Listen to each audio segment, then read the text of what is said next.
আমরা দরুদ পড়ব কোনটা কেমনটা, এটা বিশ্বনবী মুহাম্মদ রাসূলুল্লাহ সাল্লাল্লাহু আলাইহি ওয়াসাল্লাম তিনি বায়ান করেছেন। এই যে বায়ান শব্দটা আমি বললাম, এটা আমার শব্দ নয়, এটা কোনো মানুষের ভাষা নয়। এই ভাষাটা হচ্ছে, শব্দটা হচ্ছে আল্লাহ পাকের ভাষা।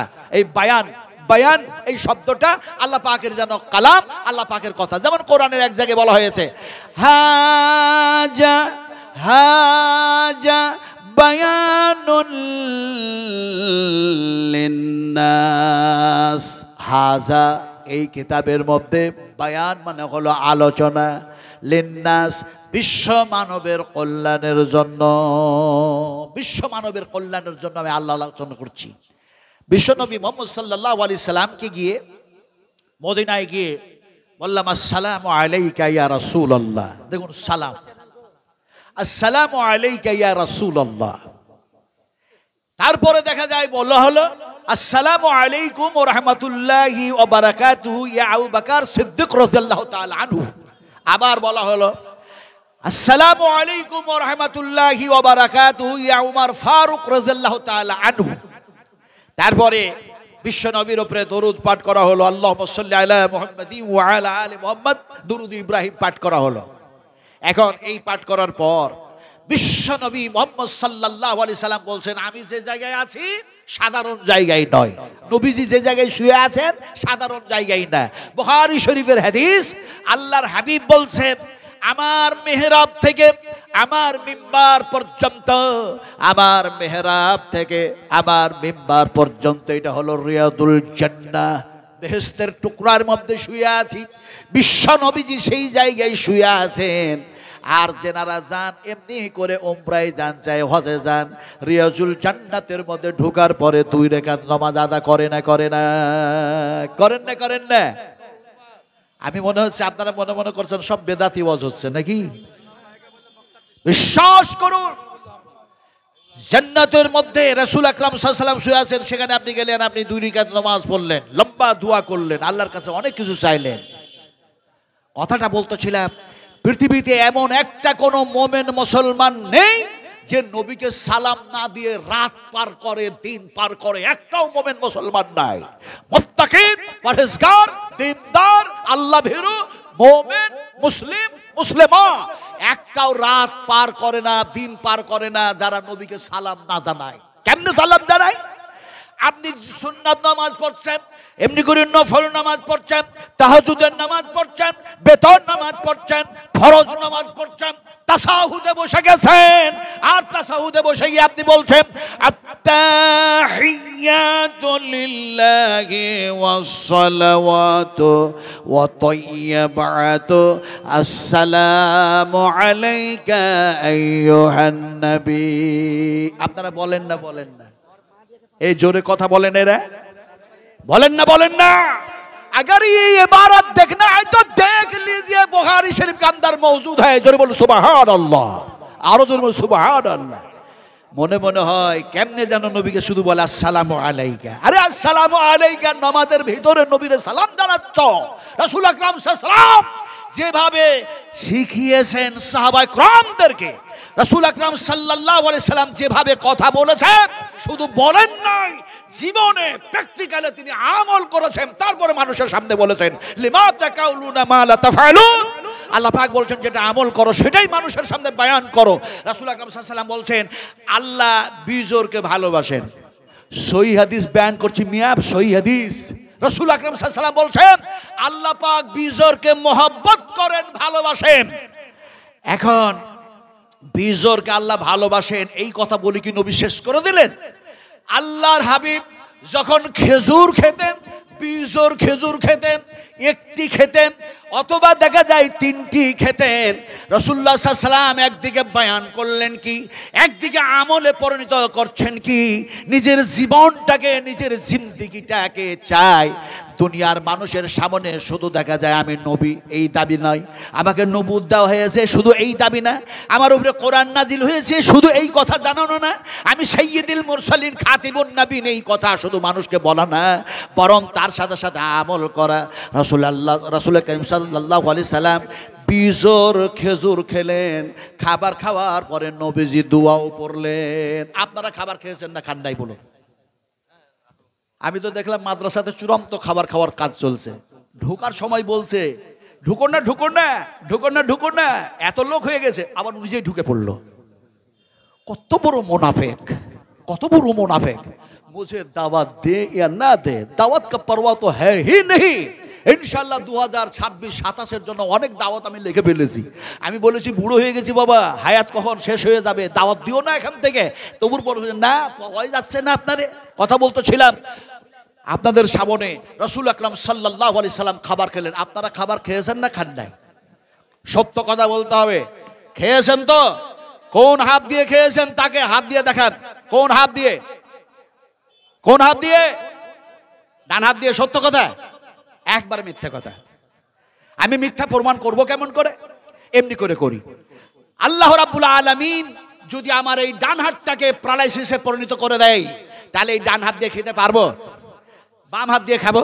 বাম হাতটাকেও প্যারালাইসিসে পরিণত করে দিলেন, তাহলে এবার খাবো কি করে? বলে স্ত্রী খাওয়াবে, বৌমা খাওয়াবে, বেটা খাওয়াবে, বিডি খাওয়াবে, প্রতিবেশী খাওয়াবে, chief minister, home minister, prime minister খাওয়াবে।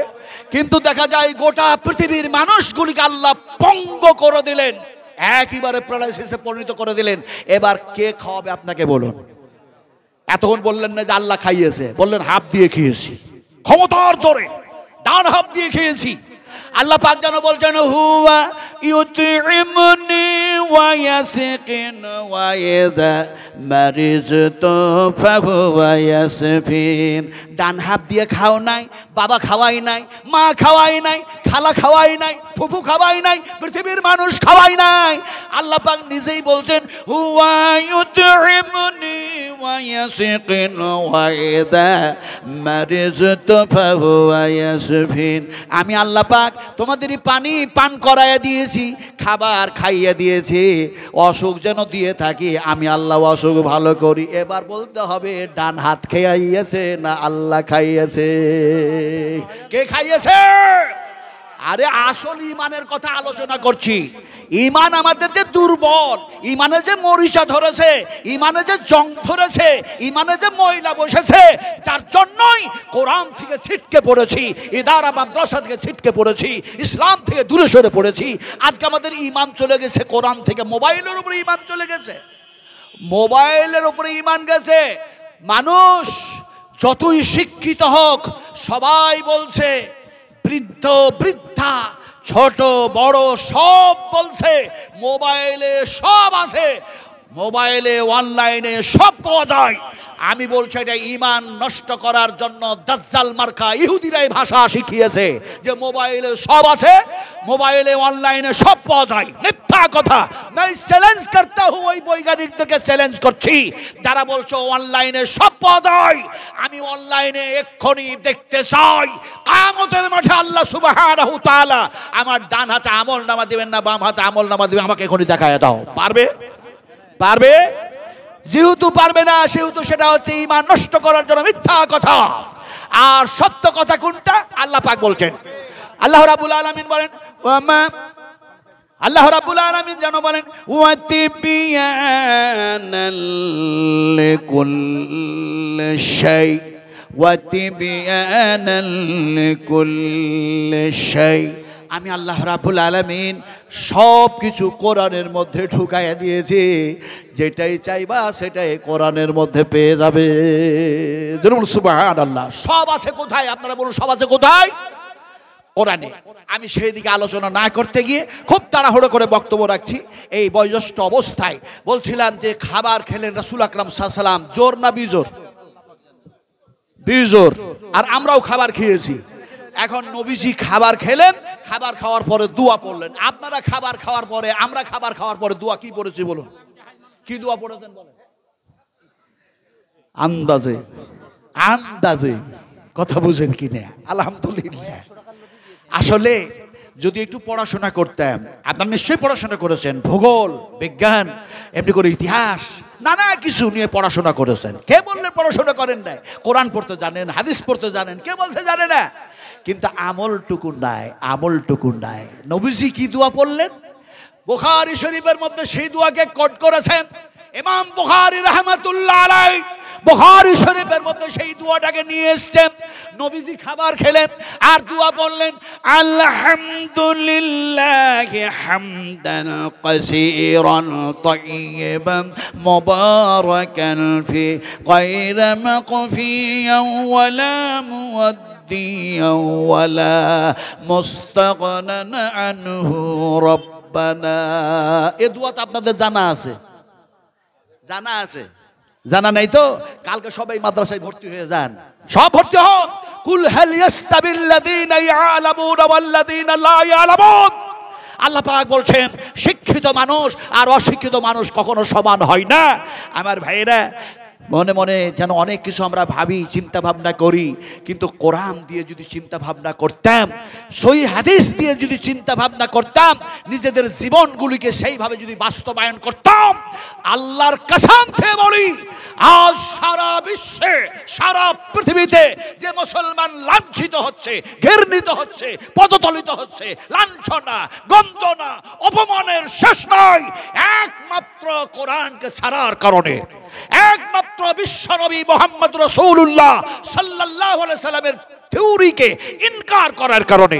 আজকে আমার মাথায় টুপি, মুখে দাড়ি, তারপরেও দেখা যায় বিড়ি পান করার অভাব নাই। ঠিক বললাম না ভুল বললাম? এই ঠিক বললাম না ভুল বললাম? আহারে আহারে, একটা পাখি তার স্ত্রীকে বলছে, ভালো করে শুনুন, একটা পাখি, মাদা পাখি ওর স্ত্রীকে বলছে, শোন শোন শোন শোন, তুই যখন এই বাসার ভিতর থেকে, এই বাড়ি থেকে যখন বাইরে যাবি, খবরদার খবরদার অসতর্কতার উপরে চলাফেরা করিস না। বলে কেন? বলে সুযোগ পেলে ওই দুপাইয়া মানুষ তোমাকে ছেড়ে দেবে না, তোমাকে যেন ধরবে আর তোমাকে দেখা যায় তারা যেন তোমার উপরে সেইভাবে আঘাত করে তোমাকে ক্ষতি করবে অথবা তোমাকে জবা করে খেয়ে নেবে। তো পাখিটা বলছে, মাদি পাখিটা ওর স্বামীকে বলছে, মাদা পাখিটাকে বলছে, আমি পাখি, ওই দুপাইয়া মানুষ আমার কি ক্ষতি করবে? আমার কাছে আসার আগেই তো আমি উড়ে চলে যাব, ও আমার কিছু ক্ষতি করতেই পারবে না। একদিন ব্যতিক্রম হয়ে গেছে। ব্যতিক্রমটা কি? দেখা যায় সে নিজের মনে দেখা যায় পাখিটা ধান উঠাইয়া কুড়াইয়া কুড়াইয়া খাচ্ছে। একজন দেখা যায় লম্বা জামাওয়ালা, মাথায় টুপি টাপি লাগাইয়া, পাগড়ি টাগড়ি লেগে দেখা যায় সে যেন দেখা যায় ওই পাখিটার দিকে লক্ষ্য করে একটা ঢেলা যেন ছুড়ে দিয়েছে। ঢেলাটা ছিল কিসের? আসলে পেশাব করতে বসেছে, পানি ছিল না, দেখা যায় সেখানে পানির ব্যবস্থাই নাই, তো একটা ঢেল যেন কুলুপ ধরেছিল, কুলুপ। এখন ওই কুলুপটা, ওই ঢেলটা ছুটতে গিয়ে ওই পাখির ওপরে পড়েছে, পাখির পা গেছে ভেঙে, পাখিটা চিৎকার করতে করতে উড়তে উড়তে চলে গেছে। ওর স্বামীটা তখন বাসা থেকে বলছে, ঠিক হয়েছে হারামজাদি, ঠিক হয়েছে, ঠিক হয়েছে, তোকে বললাম যখন বাইরে যাবি সতর্ক, সাবধান থাকিস, তোর পা ভেঙেছে, ঠিক হয়েছে। এখন দেখা যায় এতটা বলার পরে আবার হাজার হোক স্বামী তো জিজ্ঞেস করছে, তোর পা ভাঙলো কে? বলে ও দোপাইয়া মানুষ ভেঙে দিয়েছে। বলে চল বিচার করব। বলে আমাদের ভাষা বুঝে কে? বলে হযরত সুলাইমানের কাছে চলো। হযরত সুলাইমানকে গিয়ে সব যেন বলল, সব ভাষা তিনি বুঝলেন। বসার পর জিনদেরকে বললেন যে এর পা ভেঙেছে তাকে ধরে নিয়ে আসো। ধরে নিয়ে আসা হলো। সুলাইমান বললে এর পাটা ভাঙলে কেন? বলে আমি তো কোনো মতে ইচ্ছাকৃত পা ভাঙি নাই, আমি যেন কুলুপ ধরেছিলাম, সেই ঢেলাটা ফেলতে গিয়ে তার পায়ের উপরে পড়ে হয়তো পাটা ভেঙেছে। সুলাইমান বললেন ওটা হবে না, তুমি ওর পা ভেঙেছো, তোমারও পা ভেঙে দেওয়া হবে। কথা বুঝেন কি নে? তারও পা ভেঙে দেওয়া হলো। এখন পা যখন ভাঙার অর্ডার হলো, ওই যেন চতুষ্পদ ওই প্রাণীটা, ওই আবুলা প্রাণীটা বলছে সুলাইমান, কোন নবীজি, এরা হচ্ছে সর্বশ্রেষ্ঠ জাতি, এরা হচ্ছে সবচেয়ে উত্তম উৎকৃষ্ট মানুষ। লাকাদ খালাকনাল ইনসানা ফি আহসানি তাকবীম, সর্বশ্রেষ্ঠ এরা মানুষ, আল্লাহ পাকের আগে সর্বশ্রেষ্ঠ করে সৃষ্টি করেছে। ফলে এদের পা ভাঙবেন না, বরং এরাকে সতর্ক করে দেন, সাবধান করে দেন, যাতে করে মানুষকে না ঠগায়, এই মানুষকে যাতে ধোকায় না ফেলে, এতেই সতর্ক সাবধান করে দেন। আসলে আমি বলতে চাইছিলাম আজকে না নারীরা, আজকে মহিলারা এত কোরআন শোনে, এত হাদিস শোনে, এত আল্লাহর কথা শোনে, এত নবীজির কথা শোনে, তারপরে নর আর নারী মিলিত ভাবে জালসা শোনার নামে বাজারে শহরে দোকানে বাগানে রাস্তা পথে তারা মাথার চুল খুলে দিয়ে তারা শরীর ফাঁকা করে যুবকদের সাথে ঘোরাফেরা করছে না? করছে না? বলুন, করছে না? করছে না? আর আজকে মিডিয়া বলছে নারী ধর্ষণ হচ্ছে, নারী ধর্ষণ হচ্ছে, নারী ধর্ষণ হচ্ছে। বাঁচাতে পারবা না। ইত্তাবিউ মা উনজিলা ইলাইকুম মির রাব্বিকুম ওয়া লা তাত্তাবিউ মিন দুনিহি আউলিয়া। আল্লাহ পাক বলেন তোমাদের রবের পক্ষ থেকে, তোমাদের স্রষ্টার পক্ষ থেকে যে আইন ঘোষিত হয়েছে, এই আইন মাফিক দিয়ে জীবন বাস্তবায়ন করবে।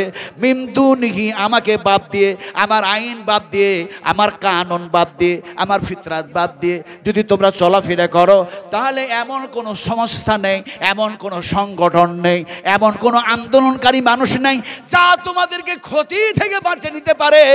আল্লাহ পাক বলেন যখনই তোমরা এমনি করে আমার সংবিধান ছাড়বে, আমার নবীর থিওরি বাদ দেবে, তখনই তোমরা ক্ষতিগ্রস্তের মধ্যে পড়বে। আজ আমরা কত কি বলছি, তারপরেও ক্ষতি থেকে বাঁচতে পারছি না।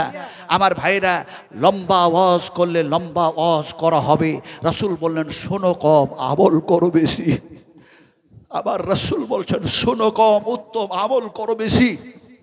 রাসূল আকরাম সাল্লাল্লাহু আলাইহি ওয়াসাল্লাম তিনি এই কথাগুলি বলার কারণে রক্তেই রক্তাক্ত হলেন, রক্তেই রঞ্জিত শরীর, গোটা শরীরটা রক্তেই রক্তাক্ত। যে জায়গায় আল্লাহ পাক সে জায়গা আমারে দেখালেন। 2024-এ আমি হজের মাসে যখন গেলাম, তখন সে জায়গাগুলি আমি তিল তিল করে ঘুরেছি। হাদিসগুলি একটা একটা করে মনে পড়ছে, জায়গাগুলি দর্শন করলাম। তার মধ্যে একটা জায়গা দর্শন করলাম, রাসূলুল্লাহ সাল্লাল্লাহু আলাইহি ওয়াসাল্লাম তখন দেখা যায় রক্ত মাখানো শরীর, রাসূলকে সান্ত্বনা দিবে কে? মাসুম, এমন একজন রাসূল যিনি উম্মতের জন্য কান্না করেন, যিনি কিয়ামতের মাঠে মাকামে মাহমুদে সিজদায় পড়ে উম্মতের জন্য সুপারিশ করবে, সেই রাসূলের রক্ত ঝরিয়েছে এই মানুষ। সেই জায়গায় যখন দেখি এখন রাসূলের যেন গোটা শরীরটাই রক্তেই রক্তাক্ত, সেই সময় একজন তরুণ, একজন যুবক রাসূলের কাছে ছুটে আসলো, এসে যেন বিশ্ব নবীকে আঙ্গুরের যেন জুস পান করাচ্ছে। ইয়া রাসূলুল্লাহ, এই মানুষগুলির জন্য আপনি, আল্লাহ পাক আপনাকে মাবুস করেছে, প্রেরণ করেছে। এই মানুষগুলিকে বলেন ভালো কথা, অথচ এই মানুষেরা আপনার উপরে অত্যাচার করেছে, অনাচার করেছে, অবিচার করেছে। রাসূল আকরাম সাল্লাল্লাহু আলাইহি ওয়াসাল্লাম তিনার শরীরটা যখন এই অবস্থা, আর ওই যুবকটা যখন ওই কথা বলছেন, আল্লাহর হাবিব সেই সময় দেখা যায় তার রক্ত মাখানো যেন হাতখানি যুবকটার সামনে বাড়িয়ে দিলেন, আঙ্গুরের জুস পান করলেন। তারপরে যেন সেই রক্ত মাখানো নবীর হাতটা যেন সামনে হলো, যুবকটা চপ করে রাসূলের হাতে ধরল, রাসূলের শরীরের রক্ত সেই যুবকের হাতে লাগলো। দেখলো আঙ্গুরের জুস পান করিয়েছি। রাসূল আকরাম সাল্লাল্লাহু আলাইহি ওয়াসাল্লামের জায়গায় যেন এসে বসেছেন। এ সময় নবীকে সান্ত্বনা দাও যায় কেমন করে? হাত ধরে, রাসূলের হাত ধরে যুবক ঘোষণা করে দিল, আশহাদু আল্লা ইলাহা ইল্লাল্লাহু ওয়া আশহাদু আন্না মুহাম্মাদান আবদুহু ওয়া রাসূলুহু। ঘোষণা করে দিল। আল্লাহর রাসূলের সঙ্গে এই ব্যবহার করার কারণে, এই যেন দেখা যায় এই আখলাক দেখার কারণে আল্লাহ সুবহানাহু তাআলা সেই যুবকটাকে যুবক ভাবে রাখলেন। শুধু না, বরং বিশ্ব নবীর যেন সে সাহাবী হওয়ার সুযোগ পেয়ে গেল, সাহাবী হয়ে গেলেন। এখন দেখা যায় শুধু যেন সাহাবী হলেন না, দেখা যায় তিনার নামে ওই জায়গায়, যে জায়গায় বায়াত নিলেন, জুস পান করলেন, সেই জায়গায় একটা মসজিদ আল্লাহ পাক নির্মাণ করালেন। মসজিদ নির্মাণ হয়ে গেল। মসজিদ নির্মাণ হলো। এই মসজিদের নাম রাখা যায় কি? সে সময় দেখা যায় ওই মসজিদের নাম অন্য কিছু রাখা হয় নাই। সেই যুবক, সেই তরুণ বিশ্ব নবীকে যিনি সাহায্য করলেন, সেই যুবকের নামে মসজিদের নামখানি রাখা হয়েছে। মসজিদের যেন সামনে যেন একটা সাইনবোর্ড যেন লাগাইয়া দেওয়া হয়েছে। ওই যুবকের নাম হলো হযরতে আকদাস, হযরতে আকদাস, হযরতে আকদাস, হযরতে আকদাস রাদিয়াল্লাহু তাআলা আনহু। মসজিদে আকদাস, মসজিদে আকদাস, মসজিদে আকদাস, মসজিদে আকদাস যেন ঘোষণা হয়ে গেল। আমি আসলে বলতে চাইলাম, ও আমার সোনার টুকরারা, ও আমার কলিজার টুকরা, ও পশ্চিমবঙ্গের নাগরিকেরা, ও তরুণেরা, ও বৃদ্ধ মানুষেরা, ও নর ও নারী, ও মুসলিম ও মুসলিমেরা, আসুন আমরা ছুটে আসি এক আল্লাহর দিকে, এক নবীর দিকে, কোরআনের দিকে, তাওহীদের দিকে, রিসালাতের দিকে, আখিরাতের দিকে, আকিবাতের দিকে। ইন্নাল আরদা লিল্লাহি ইউরিসুহা মান ইয়াশা মিন ইবাদিহি ওয়াল আকিবাতু লিল মুত্তাকিন। এক সময় যখন দেখা যায় বড় বড় হেডলার, বড় বড় গভর্নমেন্ট ক্ষমতায় থেকে তারা যখন তাদের ক্ষমতা প্রয়োগ করছেন, সেই সময় একজন দুর্বল, একজন যেন পয়গম্বর হযরতে মূসা আলাইহিস সালাতু সালাম এই কথা বলছেন, ইন্নাল আরদা লিল্লাহি ইউরিসুহা মান ইয়াশা মিন ইবাদ। শেষ করে দেব? এটা কাগজ কি আসলো? 10টা লেখা আছে, 10টা। আপনার সময় 10টা অতিক্রম হবে না। 10টা। আলহামদুলিল্লাহ, হাইয়াকাল্লাহ, বারাকাল্লাহ, জাযাকুমুল্লাহ খায়রান জাযা, আহসানাল জাযা। আল্লাহুম্মা ফাক্কিহনা ফিদ্দীন, আল্লাহুম্মা ইহদিনাস সিরাতাল মুস্তাকিম, আল্লাহুম্মা ইগফির খাতায়ে কাবীরানা, আল্লাহুম্মা ইগফির খাতায়ে সাগীরানা, আল্লাহুম্মা ইগফির খাতায়ে যায়রিনা, আল্লাহুম্মা ইগফির খাতায়ে বাতিনা। একটু জোরে বলেন আল্লাহুম্মা আমিন। আমার টাইমটা 10টা পর্যন্ত রেখেছেন, যার জন্য আমি মুসাফির মানুষ দোয়া দিলাম। আচ্ছা, কার দোয়া কবুল হয়? যুবকদের না বুড়ো মানুষের? হ্যাঁ, যুবকের না বুড়ো মানুষের? মুসাফিরের। একজনে বলেছে বুড়োর। কোনটা যে ফাইসালা দেব? হ্যাঁ, নবীজি বলেছেন, বিশ্ব নবী বলেছেন, যুবক শোনো যুবক, যৌবনকালের ইবাদত আল্লাহর কাছে সবচেয়ে বেশি গ্রহণযোগ্য। ও যুবকেরা শোনো, খামাকা নেতাদের পিছনে ছুটতে গিয়ে সময় নষ্ট করে দিয়েন না। সময় নষ্ট বুঝেন? তার মানে মসজিদ আজান হচ্ছে, নামাজ পড়ি না, এমনি করে রাত্রি 1টা 2টা পর্যন্ত জালসা শুনলাম, তারপরে মসজিদে গেলাম না, ফজরের নামাজ পড়লাম না। এরকম আছে না নাই? আছে না নাই? আবার ভাইয়েরা, সোনার টুরারা, সময় নষ্ট করেন না, সময় নষ্ট করেন না। নবীজি বললেন, ও যুবকেরা, তোমাদের যৌবনকালের ইবাদত আল্লাহর কাছে সবচেয়ে বেশি পছন্দনীয়। আর নবীজি বললেন, পিতা মাতার দোয়া কবুল হয়, মজলুম মানুষের দোয়া কবুল হয়, মুসাফিরের দোয়া কবুল হয়, কিন্তু দোয়া কবুল হয় যার, সে হচ্ছে এক বুড়ো মানুষ, বৃদ্ধ মানুষ। বুড়ো মানুষের দোয়া কেমনে কবুল হয়? একটা বুড়ো মানুষ, একেবারে বৃদ্ধ মানুষ। আপনারা তো বুড়ো মানুষ বুঝেন না? বুঝেন না বলেন? বুঝেন তো? এই দাড়ি কিসে পেকে গেছে? বুড়ো হলে না, না, বুড়ো তো হয়ে গেছি। পাকলো কিসে? কিসে পাকলো? বয়সে না, বয়সে না, বয়সে না। বুখারী শরীফের হাদিস, বিশ্ব নবী মুহাম্মদুর রাসূলুল্লাহ সাল্লাল্লাহু আলাইহি ওয়াসাল্লাম, তিনার যেন মাথার চুল সাদা হয়েছে, মুখের দাড়িগুলি সাদা হয়ে গেছে। উম্মাহাতুল মুমিনিন মা আয়েশা জিজ্ঞেস করছেন, ইয়া রাসূলুল্লাহি, বয়সের কারণে বুঝি আপনার মাথার চুল দাড়ি পেকে যেন সাদা হয়ে গেছে, বয়সের কারণে? আল্লাহ রাসূল বলেন, লা লা লা না না না, বয়সের কারণে আমার মাথার চুল দাড়ি পাকে নাই। আয়েশারে, এই যে চুল পাকলো, সাদা হলো, বিশ্ব নবী মুহাম্মদ সাল্লাল্লাহু আলাইহি ওয়াসাল্লাম বলছেন, আমার এই দাড়ি চুল পাকার কারণ হচ্ছে কিয়ামতের চিন্তা করতে করতে। সুবহানাল্লাহ পড়ে, এর জোরে বলুন সুবহানাল্লাহ। আমাদের দাড়ি পাকলো কিসে? যদি বলেন বয়সে, তো অনেক দেখবেন 20 বছর, 12 বছর, 10 বছর, 7 বছরের ছেলের জায়গা জায়গা জায়গা জায়গা মাথার চুল সাদা হয়ে গেছে। তাহলে ওদেরও বয়স হয়ে গেছে? না, আমাদের চুল পাকলো, দাড়ি পাকলো দুনিয়া করতে করতে। দুনিয়া দুনিয়া দুনিয়া দুনিয়া গোল না চ্যাপ্টা? দুনিয়া গোল। এখন যদি বলি চ্যাপ্টা, তাহলে সেটা কেমন হবে? গোলটা যদি বলি, তাহলে সেটা কেমন হবে? তার বিশ্লেষণ করার টাইম নাই আমার হাতে, কিন্তু ইনশাআল্লাহ আগামীতে আসলে, কোথাও আল্লাহ নিয়ে আসলে, সে কথা আমি আলোচনা করব। দুনিয়া গোল না চ্যাপ্টা? এই দাড়ি পাকলো কেন? দুনিয়া করতে করতে। আমি সুন্দর করে বয়ান করব, আজকে আমার হাতে সময় নাই। আলোচনা যেটা করতে চাইছিলাম, সেটা হচ্ছে বিশ্বনবী মুহাম্মদুর রাসূলুল্লাহ সাল্লাল্লাহু আলাইহি সাল্লামকে বাদ দিয়ে নয়। ইন্নাল আরদা লিল্লাহি ইউরিসুহা মান ইয়াশা মিন ইবাদিহি ওয়াল আকিবাতু লিল মুত্তাকিন। আল্লাহ পাক যেন বলছেন এই জমিনে যারা নেতৃত্ব দিবে তারা কারা?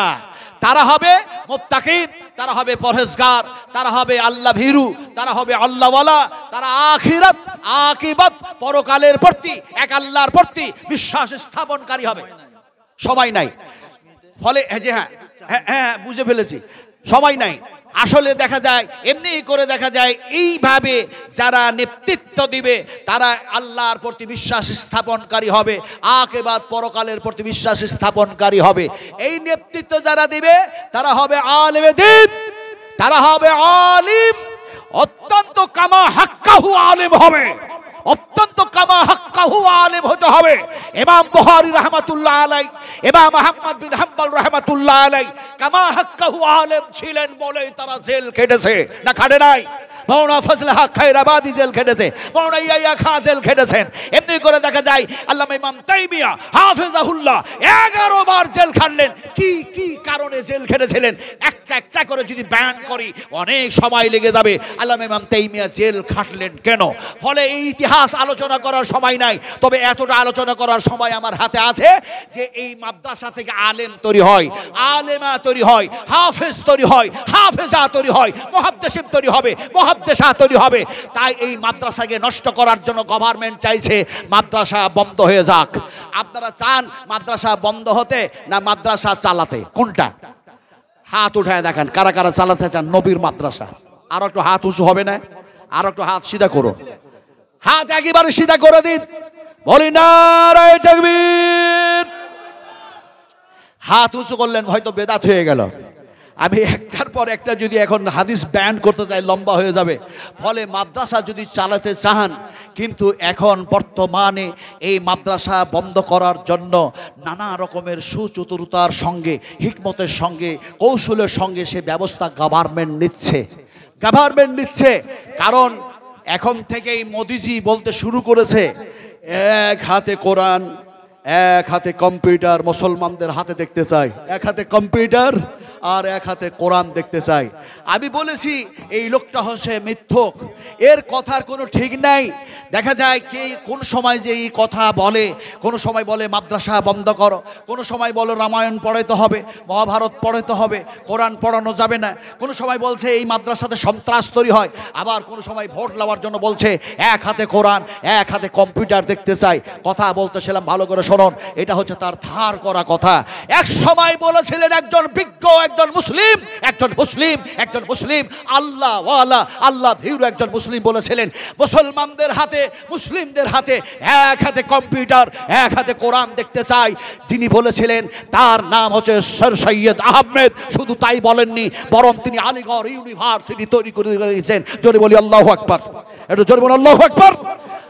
বিশ্লেষণ করার হাতে টাইম নাই। বিশ্বনবী মুহাম্মদ সাল্লাল্লাহু আলাইহি সাল্লামের রক্ত ঝরেছে, তার মূল্য দিতে পারবো না। ইয়া উম্মতি করে কাঁদতে কাঁদতে বিদায় নিয়েছেন, তার মূল্য দিতে পারবো না। এই 5-7 মিনিটের মধ্যে, এই 5 থেকে 7 মিনিটের মধ্যে আনা মুসাফির আমার হাতে কেউ যদি 10,000 টাকা দেন, আল্লাহর কসম খেয়ে বলছি, ওয়াল্লাহি আল্লাহর কসম খেয়ে বলি, নবী যে দোয়াটা দিয়েছেন সেই দোয়াটা আমি দেবো। আমার পক্ষ থেকে কোনো বানাওয়াটি নয়, কোনো ইমামের পক্ষ থেকে বানাওয়াটি কোনো দোয়া নয়। নবীজি দোয়া দিয়েছেন, নবীর কাছে এসছে উট, নবীর কাছে এসছে দুম্বা, নবীর কাছে এসছে ছাগল, নবীর কাছে এসছে খেজুর, তার বাগান। সেই সময় রাসূল যে দোয়াটা দিয়েছিলেন সেই দোয়াটা ইমাম বুখারী রাহমাতুল্লাহ আলাইহি বুখারী শরীফের মধ্যে কোট করেছেন, সেই দোয়াটা আপনাকে দেব। কোন কেউ যদি বলতেন আমি নবীজি আপনার হাতের পানি পান করে বেহেশতে যেতে চাই, আপনাকে দেখি নাই, কিয়ামতের মাঠে আপনার যেন হাতের পানি পান করে জান্নাতে যাওয়ার আশায় আপনার মাদ্রাসা দেখতেছি, ফলে এই মাদ্রাসায় 10,000 টাকা দিচ্ছি। কে বলবেন? ইনশাআল্লাহ বলুন।